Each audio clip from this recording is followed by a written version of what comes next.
Magandang gabi po sa bawat isa sa inyo.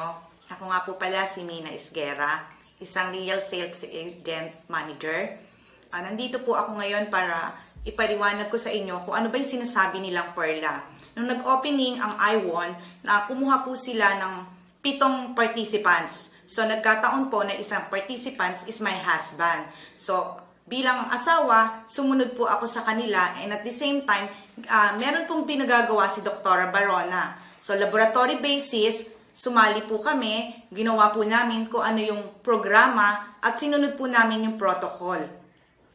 Sa maniwala at sa hindi, noong una, hindi po talaga ako naniniwala. Why? Kasi as a medical-related course, hindi ganon kadaling paniwalaan na sa lifestyle lang pala mababago ang health. Tumataas po ang aking blood pressure, at my age, hindi ko pa rin matanggap na tumataas ang aking BP. So, sumunod po ako kay Dr. Barona kung ano bang mga dapat gawin. So, sa pagluluto, iniba ko ang dating kinagawian na pagluluto. So, mula noon, ang BP ko, since bago ako sumunod sa programa ni Dr. Barona, ang BP ko po is 150/120.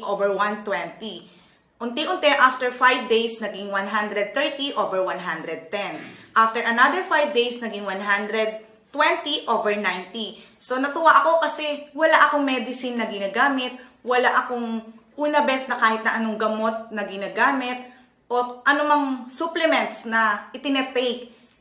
Nagulat na lang ako, after 10 days, normal na po ang BP ko.